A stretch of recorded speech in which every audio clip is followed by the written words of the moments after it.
Well, hey everyone, how you doing? Merry Christmas Eve to everybody who is out there trying to figure out what the heck they're going to be doing this evening, today, and of course tomorrow. We got a lot of things going on here at the house, and actually, this is the I think it's the last live I'll be doing for the year, in that I've got a bunch of stuff going on. So I hope everybody's doing well and enjoying their holiday. So yeah, I decided to do this show about the Pocket 3. Just recently, I I did a video, a live stream, or actually earlier this week, where I went through and I talked about how to use other cameras in your setup in Ecamm. It could be in OBS too. I was going to say OBS. I haven't had enough coffee yet. But I was going to do this I was going to talk about the Pocket 3 on that day, but it died right during the middle of my stream. And so I said, okay, well, I got to get to this, because a lot of people are, if you have one already, or even if you don't, this is the time of year where people are getting gifts like this. So thought, if you're going to be working with a Pocket 3 for your live stream setup, or you're thinking about it, let me show you how you can get it done. It's not that hard, and it's like any other device, but there are some tweaks. There's some things that you can do to it to make it look as close to what you see right now. So currently I'm running on the Sony FX30. Now you can see behind me, in addition to the lights going and everything, it's a nice kind of blurry background, and that's due to the lens that I've got here. The FX30 is a video camera. It's also designed to be used with different types of lenses. So in this case, I've got, I believe it's a 30mm lens attached to it right now, which gives me roughly 45mm focal length with the crop sensor. So it does a pretty good job, and it keeps the area that I want focused really nicely. And I can swap out. I've got a bunch of other lenses that I can put on it. This is the Sigma 16 f1.4, and this is also an f1.4. But how do you mimic this look? Well, the reality is that with the Pocket 3, there's only so much you can do. And it's with anything where there is there's a fixed something, or the size of the actual sensor is such that it's really, it's going to add some limitations that you just can't get around. That said, the Pocket 3 is a great camera for taking on the road. So if you do a lot of live streaming on the road, you can't beat its portability. You really can't. And with enough tweaks to it, you can get it to look close to what you want. So for instance, like I said, I'm working on a 30mm lens here, but the focal length on which gives me, with the crop sensor, gives me the 45mm, remember, but with the Pocket 3, I am fixed to 20mm. That's fine. It works. And it works great as a vlogging camera, but for a setting like this, where right now I've got my Pocket 3 immediately off to the side of the FX30, and I'm going to show you that in a second, but you'll see instantaneously that it looks way different. And one of those is the area that it captures. Now, I needed to make sure before I went live today, I needed to make sure that I kind of cleaned up behind me, because you're going to see more of my studio than I normally show. There's this thing called the cone of cleanliness that we use to talk about the area inside our studio that you can see, and that's what's important when you're doing any kind of recording or a live stream. For most of us, outside of that cone, it could be pretty much anything. And, that's fine. What you see is your reality, right? What I see around me is my reality. And, save for, a few things here and there that I probably wouldn't want to have on camera. I tend to keep it fairly clean in here. But anyway, you're going to see the widened version of this. So I'm going to go into demo mode on Ecamm. Now, I'm an Ecamm user. If you're an OBS user doing live streaming, I'm sure there are settings that you can go in and tweak. Matter of fact, I know there are settings you can go in and tweak with your video sources. So just keep that in mind that, you know, what you're seeing here is the way Ecamm does it, but it can be done any other way with other types of streaming software. Ecamm gives you a lot of great capabilities. So we're going to talk about first setting up the camera, and then we're going to talk about tweaking the camera and making sure that, gotta love people with loud exhaust zooming by. You have tweaking the camera to get it to look as close to your main camera as possible. Now, if you select the Pocket 3 as your main camera, that's totally cool. Then you don't have to worry about switching. But if I'm switching around between cameras, I want to try and have a consistent look between them. So when I go into like post editing and things like that, I'm not dealing with color shifts or things that are, it clearly looks like it's a different camera. It's going to be a different angle, but doesn't necessarily have to be a different camera. Also, you have to understand the limitations of the Pocket 3 when it comes to using it as a webcam. So there's some ways around some of these challenges, but we're going to stick with the basics first, and then we can get into some details. And feel free to, okay, great. Welcome, Kenzie, sorry. I'll put you on here. There we go. So when you're doing live streaming and you've selected the Pocket 3 as your main camera, or as something that you want to take around. Let's say you're in a studio setting, or you want to walk around with it. Now, the Pocket 3 itself, when it's in webcam mode, needs to be connected to your computer, period. Needs to be USB connection. There's no wireless with it. It's just, that's one of the many limitations of the Pocket 3 when it comes to extensibility, the ability to use it outside of its environment. Hey, dude, what's up? I have an echo. Oh, you know why? I know why. Sorry, thanks for pulling up. There we go. That should fix that. Yeah, sorry about that. That was that was the Pocket 3's microphone picking me up in addition to this one right here. So thanks for bringing that to my attention. And when it comes to using the Pocket 3, you can select to use it as your main or as as another camera within your stream. Either way. When you use it as a webcam, there are certain limitations that DJI puts on the camera in terms of its capabilities. Like right now, I am running it. Let's see here. Let me go into demo mode here on Ecamm. Just so you can see everything that's going on. And here's my Pocket 3. So I'm gonna go ahead and just create a new scene in Ecamm, and I'll drag my Pocket 3. So, okay, first things first, you can see it's way blown out. Okay, so we're going to have a discussion about lighting towards the end, because lighting is very much a concern.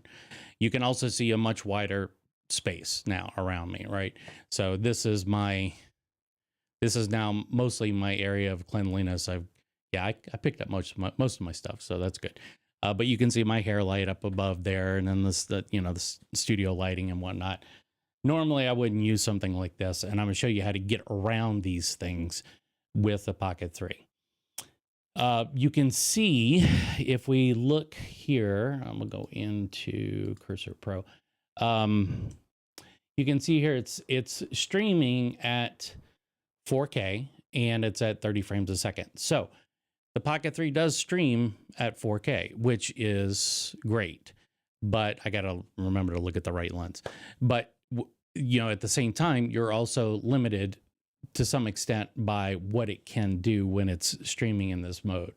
I am going to, let's see here, we'll set this up so that we are not custom. We're going to go to a wide aspect. There we go. And we'll center that up. Okay, so now again, we're looking at the Pocket 3. I'm still talking through this microphone. I will show how to use the Pocket 3's the microphone with little DJI mic that comes in right here, right? So this guy is really useful. Again, if you're running on a Pocket 3 and that's all you got when you're on the road, or this is all you got, period, this works great. You don't need this big behemoth of a microphone. I love this microphone, but this works in a pinch. And then you can connect to your Pocket 3, and Ecamm lets you pull in the audio, as you unfortunately heard at the beginning of the stream when I was doubling up my audio. All right, so now what we've got is really, first of all, you can look at the lighting. Okay, it's pretty bright. So you can see with all of the settings here, first things first, I want to try and get it as close to this as possible. It's not going to get that close, but we can try and get it close. Okay, so first things first, you can see the color temperature is way off. It's different. We're going to adjust that. And also things like the zoom levels. So the Pocket 3 has a zoom feature built into it, right? And it's a digital zoom, which means it's not doing anything physical to the lens. The lens is fixed. Whereas with something on a mirrorless camera, you would have a physical lens element that would move and allow you to do zoom in a lot of cases if you have a zoom lens attached. So what does this mean? Well, it means that as you take your 4K image, if you're streaming at 1080p or normal HD resolution, you can use that 4K image and zoom in, and you're not going to really lose any quality. But if you're streaming at 4K like I'm doing right now, as I start to zoom in, you might see some artifacting. Now, Ecamm does a really good job of scaling things. There are limitations to how you scale that image, but let me show you how to do it. You go into digital zoom here, and then you can just scroll up, slide up like this. And again, we'll deal with the lighting. I look like I've been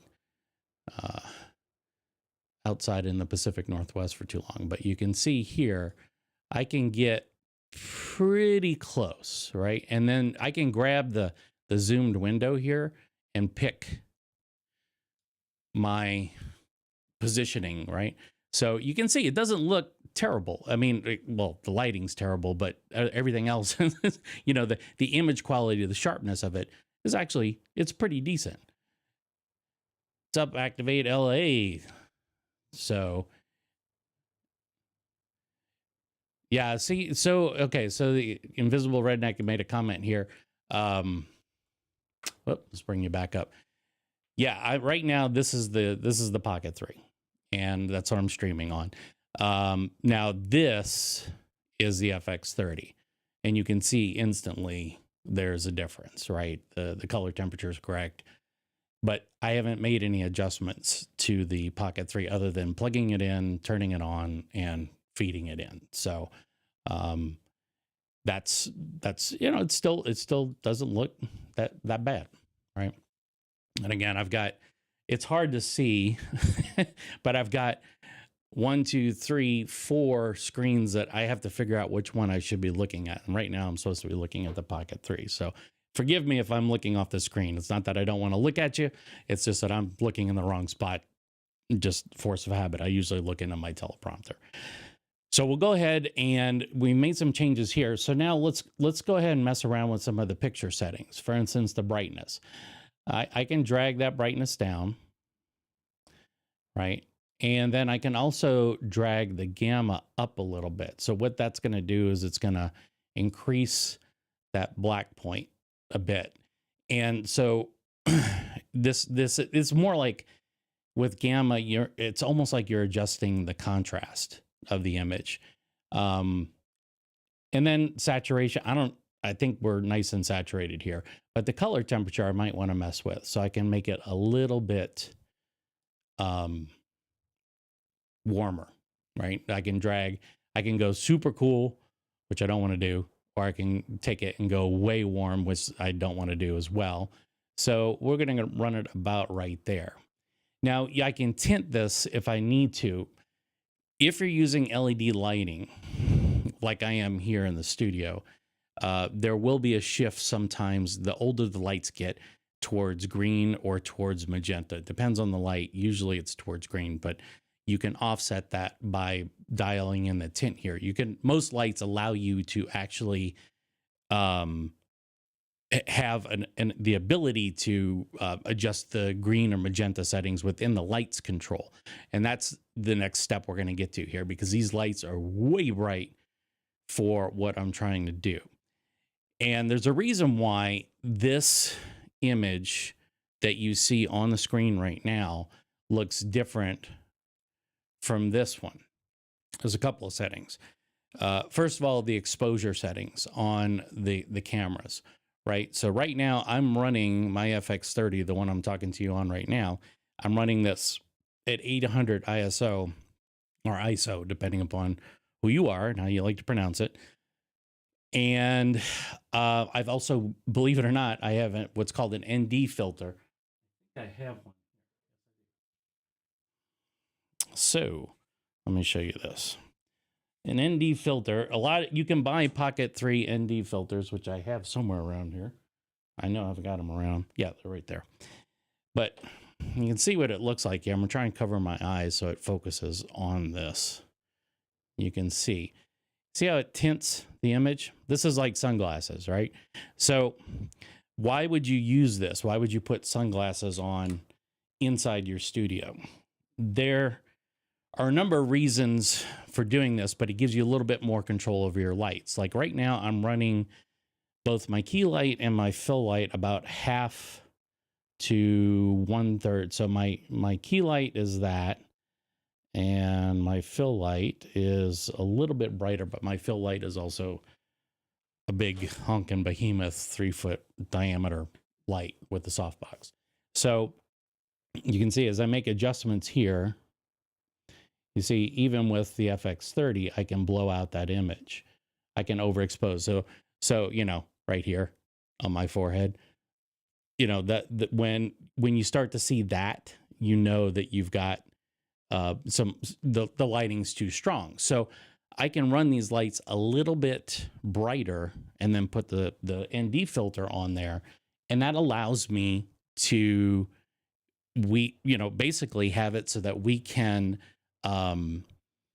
control the amount of light that's getting to the sensor a bit better. And this takes the combination of light coming from the left and right, sends it through to the sensor, and then I can dial globally what's getting through to the sensor without messing with the ISO. Why would you do that? A lot of cameras run what's called the base ISO or base ISO. And for the FX30, it's 800. And what does that mean? It gives me the most dynamic range between the top level, like the brightest image, and the darkest image. So I don't get a lot of noise in my darker areas, like where the chairs are behind me or up in the corners. That noise is reduced to the minimal levels, right? But also if I take that filter off, if I take that ND filter off at ISO 800, it's super bright. So I got to put the sunglasses on. The Pocket 3 is a little bit of a different animal in that there is well, there may be a base ISO for the sensor, and I'm pretty sure there is, but DJI doesn't publish it. So we don't know what's the proper ISO. So I typically run mine at the lowest possible, which is usually 50 to 100, somewhere around there. And that gives me minimal noise. And I noticed running it higher up, like at around 800 ISO, which you can set through the exposure settings, running at 800 ISO produced some noise, even in the bright areas of the picture. So I just took it down, and you can see, even with this digitally zoomed in, I don't really see a lot of noise at all. I mean, because I think I'm running this. Yeah, I'm running it at 50. So you can see it looks fine. Looks absolutely fine. So how do I adjust this now? Well, I can, if I wanted to, I could put one of my ND filters on there. And let's take a look at that. So I've got a 16. We'll see if that even works. I doubt it will. Matter of fact, I know it won't, but we'll do it anyway, just for giggles. So I'm gonna snap that on. Okay. So that's with an ND filter on the Pocket 3. No bueno. I mean, even if I bring my brightness back up on Ecamm, there's just nothing I can do, right? It's muddy. Yeah, there's no, so if I were to take this, let me see. I'm gonna, just for giggles, I can't do, there we go. My white balance is correct. My exposure is manual. I've got it set to 400 ISO. So let me take it up. Oh, no. Come on. We'll go 800. So this is 800 ISO. And this is with the ND filter on. It doesn't look half bad, but I think that rather than using the ND filter, which I believe is a little too strong for inside this studio here, I think I would keep the filter off. If there was an ND8, because DJI only offers 16, I think it's 16, 64, and 256 that you can snap on. I'm just gonna pull this off, and then I'll mess around with my lighting. So give me 1 second here. Yes, I do believe the Pocket 4 will come out in 2025. They are on about a, let's see, that's 100. Let's go ahead. Let's set this to 100. I think 50 is too little. There we go. Yes, I think the Pocket 4 Pro will, or Pocket 4 will come out sometime. If you go by DJI's release schedule, it's probably in the neighborhood of October timeframe, I guess, somewhere around there. Okay, wait, sorry, I'm just reaching over. I'm trying to get to my camera here. Okay, so you can see this is a little bit, now the brightness is jacked way up here, but you can see already. So this is at ISO 100, right? And I've set the brightness back down inside of Ecamm close to 0. And then I've left the temperature alone. Now both cameras are set to 5300 Kelvin on the white balance. They're producing different results. So I'm just going to jack up the temperature a little bit. Again, just for reference, let's go back to the FX30. So you can see this is the FX30, right? And this is me here. So now let's see, you know what? Let's do another scene. I'm going to duplicate this one here. And just for giggles, we're going to use Ecamm's fun little crop feature here. All right. We'll bring it over. We'll zoom in. Try and get a little bit more of the scene. All right. And I'll hold down my Option key, copy that over. And we will go, why did they cover that up? Let's go to, set this to camera A. There we go. All right, so a little bit, so you can see here, if I want to go back to this camera and say, all right, well, I need myself, there we go. Matt, as far as the, Matt's got a good question here. Do I have an external monitor suggestions? You know what? Believe it or not, I do not use an external monitor for the FX30. When I do take it on the road, I bring my iPad and I use the Sony monitor and control app. Works great. I attach it to my gimbal, and you can see here, this is the monitor and control app running. Oops. Didn't mean to do that. Let's just run it to a new window. There we go. So you can see here's the monitor and control app running on my iPad mini right now.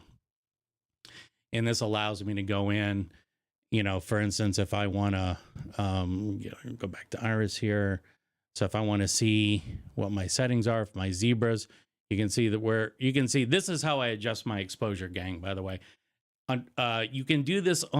This is one of the limitations of the Osmo. So what I normally do is I set up my exposure settings on the FX30 and I try and mimic it on the Pocket 3. If you don't have a mirrorless camera or a camera that lets you do this on the fly, then you can do it on the Pocket 3. However, when the Pocket 3 goes into webcam mode, there's so many features that are turned off, and this is one of them. These little dots on my forehead, those are showing overexposure in the scene, and that's what the FX30 is feeding it right now. Okay, so we'll go back to this. So yeah, we'll see. I'd like to know how to use my Pocket with the OBS blade for in live streaming, walking around. Okay. Uncle Trapper, I will get to that. I'm just gonna star this and I'll get back to that a little bit later because that's a separate discussion. So stick around, or you can always catch it on the replay too. I'll have this up. My plan is to take this long form live stream and then turn it into an edited version later, maybe sometime over the holidays. I'll edit it down. So there's a lot of fluff in here in the live stream because I'm talking from, from off the cuff. So anyway, but I will get to your question a little bit later. Okay, so you can, let me go back and turn some of the stuff off so I'm not doing that. Okay, so you can see I've got it pretty close. Now, if I go back over to my Pocket 3 here, I'm going to put these full screen again because you've seen me make adjustments here. But if I go in, see, I can mess with that tint a little bit more. And it's really easy when you have them right next to each other to be able to adjust the colors and get them pretty close. I mean, this doesn't, honestly, this doesn't look half bad. I was expecting it to look kind of just okay. This doesn't look half bad. I mean, there's one glaring thing that if you look at the full screen versions of these, you see this here, and then you see the FX30. Maybe somebody can take a guess in the comment section, tell me what you see the difference between these two. It's pretty obvious and it's simple, but and that's a physical limitation of the camera itself. There's not much you can do about that. But that is really what, we've, as far as what we've got in terms of the image quality, we can get it this close. We can get it this close. Now, so nobody's really guessed. So I'll tell you. So look behind me here. Look behind in the background. And then look behind in the background there. Right? That blur that you see behind me, that is a function of the lens itself. So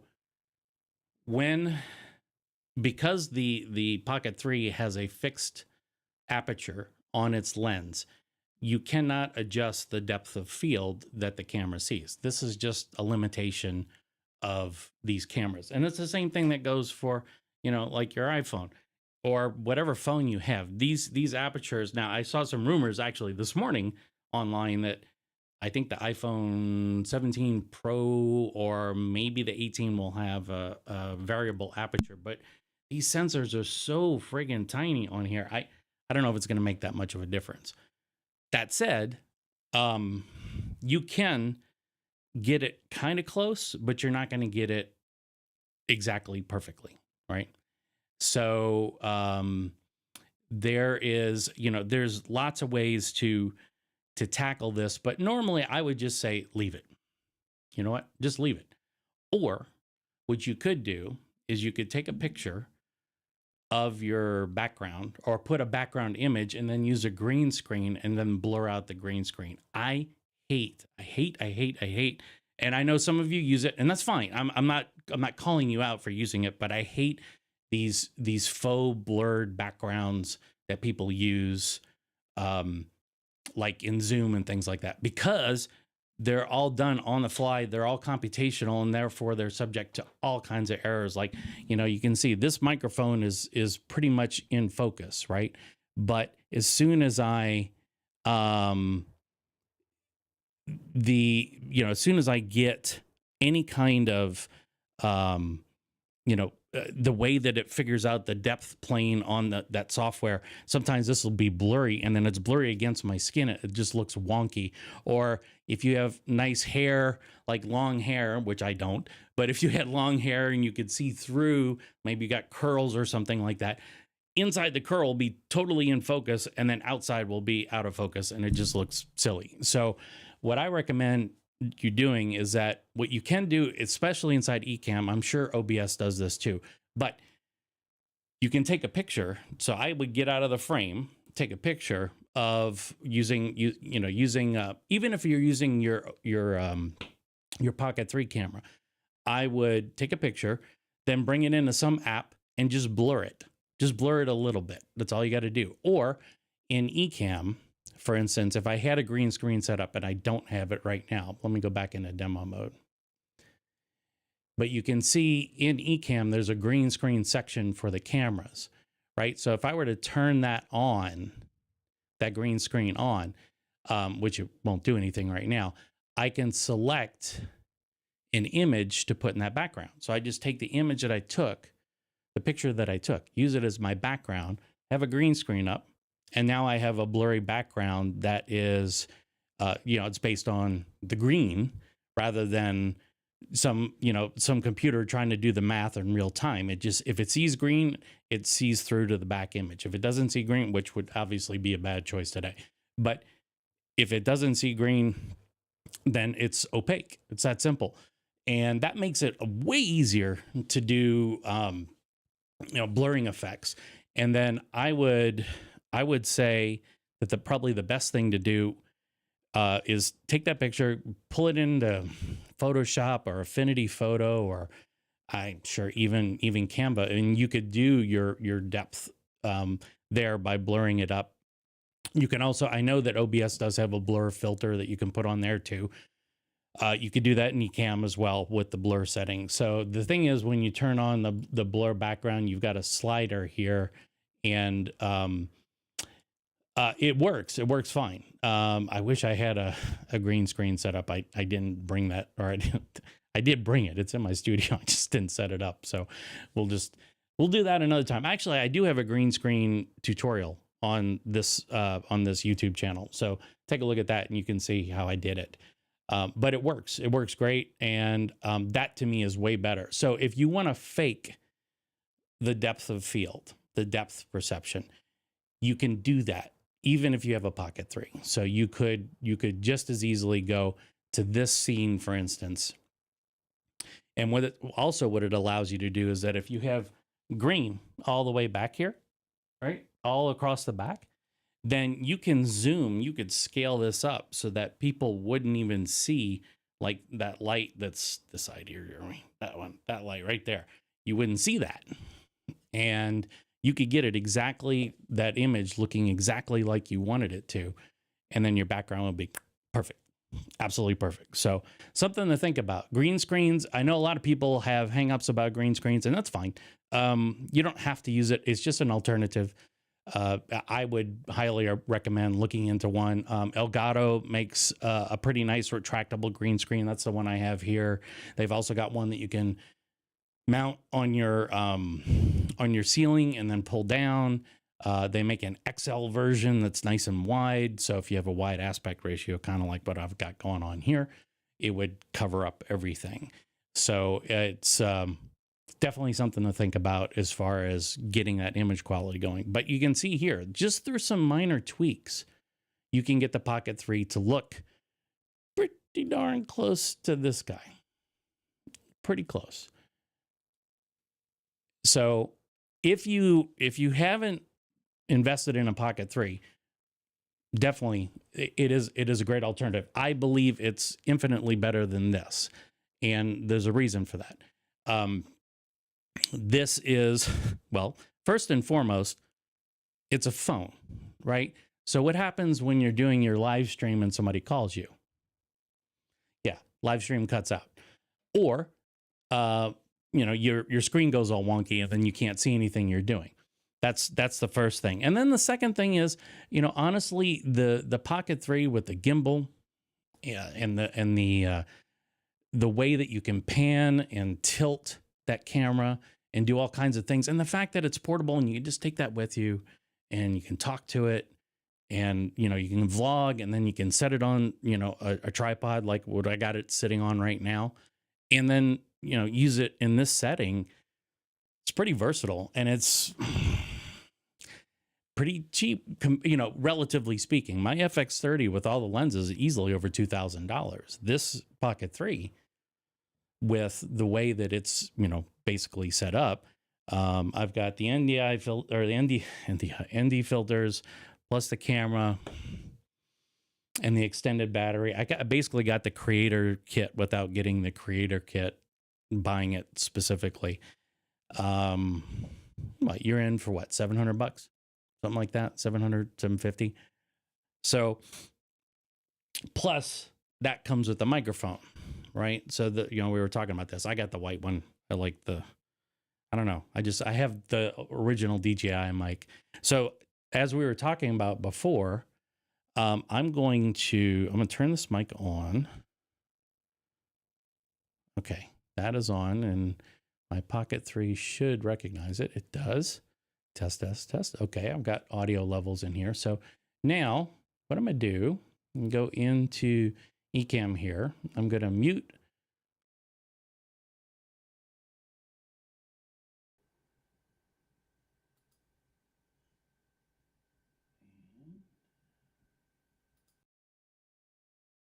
Okay, so now I'm on my Pocket 3. This is cool, right? So I can take my little magnetic doodad here. This sweater could definitely hold up the microphone, but we'll just leave it as is. And there you go. Now I've got, you know, full freedom to move my hands around and do everything that I need to do, and you can still hear me on the microphone. I mean, this is, and quite literally, when you're done your live stream, you pick up your camera, you unplug it from the USB cable, and you walk around and go do your vlogging or whatever. And you've got this guy here. And this has all the fancy, you know, 32-bit float recording, and it's got the noise cancellation built into it. So lots of cool ways to use these two together. And because Ecamm lets me run this microphone, now what happens is the audio and the video are getting sent down the same, I call it the pipe, the USB cable, into the computer, so they should be perfectly in sync. Now, if they're not in sync right now on your end, it's probably because I have a master delay set up, because when I'm using this guy going through my Rodecaster Pro, there's two different interfaces. I've got the video capture and the audio capture, and so I usually have to put a little bit of a delay in there. So, but if you're just using these two together, man, this is money. So something to think about. Now, you are tweaking it. You have to do some things, and your lighting is going to be a big deal. I think so far, if looking at this image, I really don't see anything that's overexposed. So I think it's fine. You probably could, play around with the settings and tweak it. And trust me, each time you go live, you're going to want to tweak different settings. It's just the way it is. But the key thing is your white balance, and making sure you get your white balance right, because otherwise your colors will be off. Let me show you something. I'm going to step away just real quick. I still have the microphone on me, so you should be able to hear me as I go into, or outside the cone of cleanliness, and I go into my closet and come back out. And this is how I do my white balance. So this is something I got off of Amazon.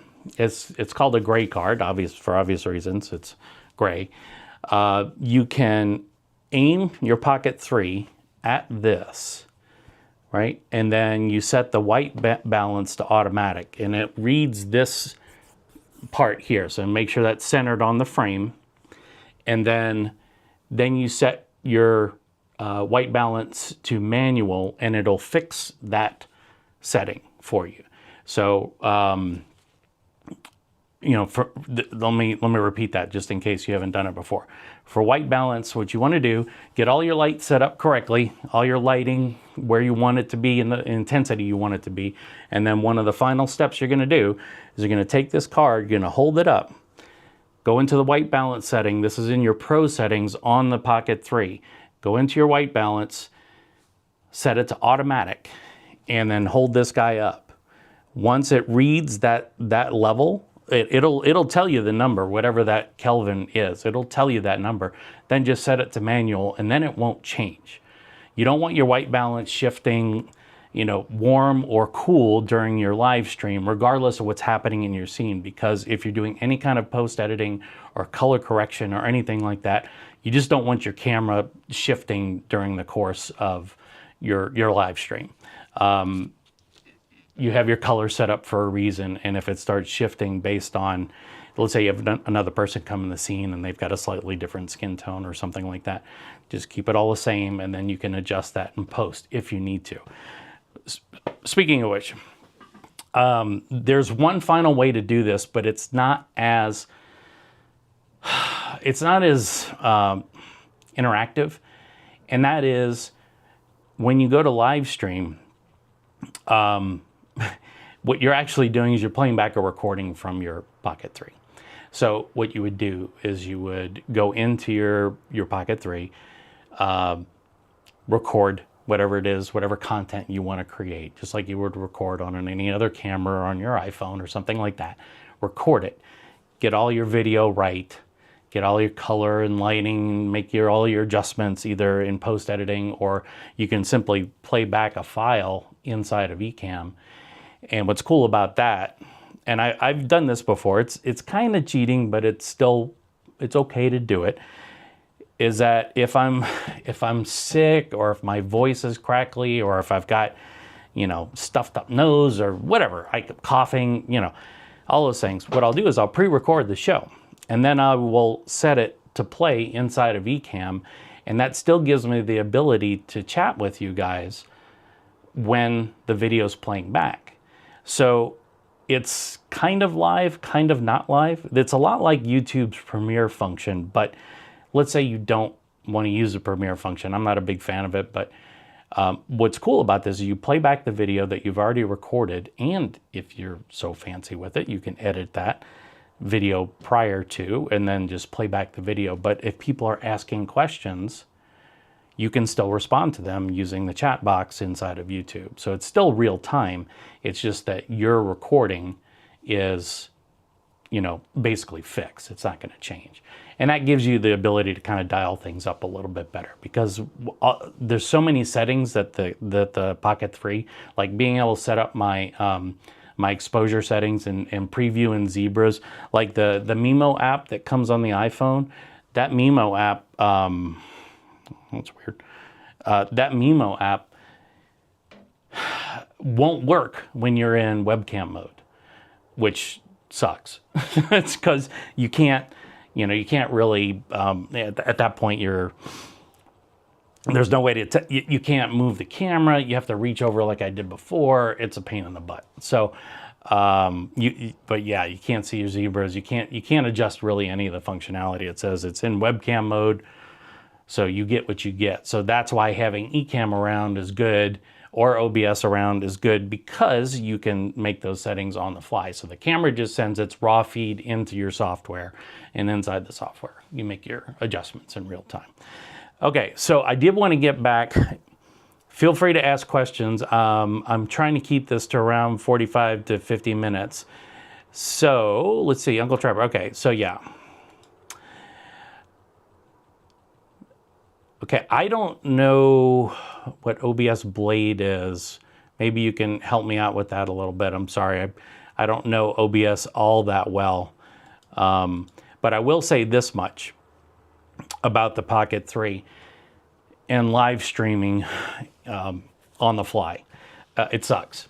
And I hate to be so blunt about it, but there's nothing more frustrating than wanting to go live stream somewhere with your fancy Pocket 3 and you connect to OBS, and then OBS is, you're on your, the reason why it sucks is you can't use your cell signal that well. There's ways, there's hacks around it, and you can do all that stuff, but most people don't know this stuff, and they're not used to it, and it's obtuse. It's not really user friendly.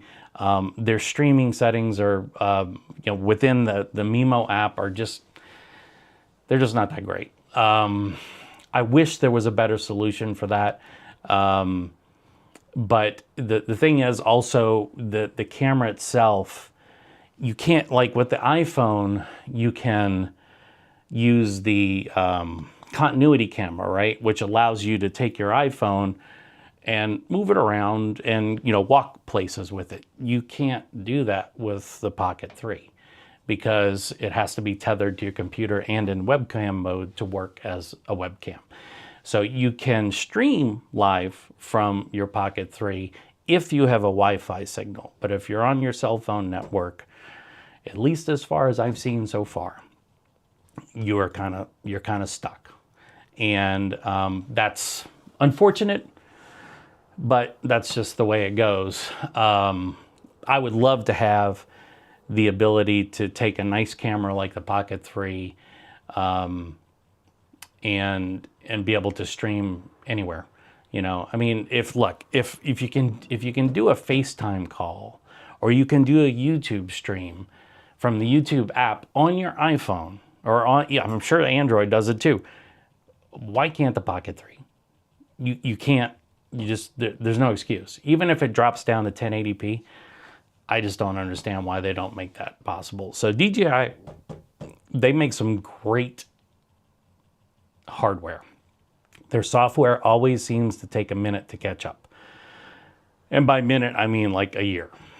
Matter of fact, they just released some new firmware for the Pocket 3. I just saw that, and it updated. I can't even tell you what it did, but it updated. So I think the Pocket 3 is a great camera. I've got it on a, here, I'll switch back to my FX30 so I can show you how I currently have it mounted. And rid of that guy. All right, so now we're back on the Rodecaster.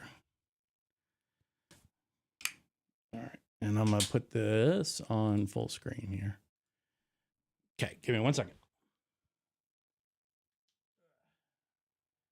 Yes, I'm wearing my one and only, and when I say one and only, I'm one and only Ecamm Christmas sweater. This is the only one in existence that I won in a game of chance. So I've got my Pocket 3 on this.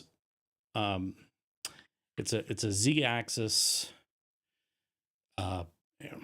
arm that allows you to walk with your Pocket 3, and it stabilizes this vertical axis. So it looks like it's bouncing. Now what's happening is I'm moving relative to the ground, and this guy right here keeps the camera nice and steady, which is awesome, because if I'm walking like down a trail or something like that, or I'll take it like in the car on a ride and I'll mount it to my windshield, it'll keep the camera steady. So the biggest problem when you have the camera for instance, in the car is if you're bouncing around enough, it will, you'll see like the extents of your windshield. And that's not cool. That's because then that completely destroys the illusion. But I do love this guy. This is, like I said, it's from Scotty Makes Stuff. I haven't done a review on this yet because I haven't played around with it enough at this point. But once I do get a little bit more experience, I really want to put it through the ringer. I beat the hell out of the first one I got, and they sent me a replacement. It was very nice of them to send me a replacement because the first one snapped. This one has held together, but I also know the limitations of it. So if you do a lot of walking or running, even, or any kind of like in a vehicle or something like that, having one of these Z-axis arms. There's a few others. Oh, you know what? Maybe that's what you meant by the blade. I don't know. Maybe that's what you meant. Because I know there is a product called the Blade that is for this, but again, you can't live stream from this guy unless you have a Wi-Fi signal. You're stuck. So you have to have the Mimo app. You can do it for sure, but you just have to have Wi-Fi. Again, that's a limitation that DJI put on it. Let's see. Do we have anybody else? Yeah, I still got a few folks watching. Any questions? I'm getting pinged here with it being Christmas Eve. I've got a few other live streams to do, and I'm getting asked to respond to some phone calls. So this would be a good time to reach out through the chat box. If not, then I'll end it. And then, you can always, on the replay, ask your questions down in the comment section. I have, I think I put some links. I know I put some links to the Pocket 3, and I believe I put it to the ND filters. One other thing I will mention, just for for everybody that's watching, if you did get a Pocket 3 for Christmas, then congratulations. I think you'll have a lot of fun with it. But if you're looking for things to get for it, I would avoid any kind of additional lenses that you can buy for it. I have now the ND filters are one thing. They don't change the optics, but I bought, this is it's hard to see, but this is yeah, you see that's the focus problem right there. You can see this is a anamorphic lens attachment. And I actually did do a video on that. It's in Basecammp here. You can look that up. It's okay, but anytime you change the optics of something that's fixed like that, where you're putting something on top of the lens that's sitting on top of the sensor, that's where you run into potential issues. So you'll get distorted images, you'll get blur, there's just unfortunately, hopefully that's one of the things that DJI makes an improvement on with the Pocket 4 is interchangeable lenses. It would be great, for instance, to have a nice telephoto lens for this thing. It'd also be great to have a wider angle lens than what they offer. But again, you can use the wide angle lens that they have. It doesn't really help all that much because again, it's the physics of things. You can't make adjustments beyond what the physical limitations are of the device. So, okay, well, I'm going to wrap it up. Thank you so much for joining me and asking questions. It was great to catch a few you folks on Christmas Eve. I hope everybody has a great rest of the day and a great Christmas. And I will see you guys around later on. Take care.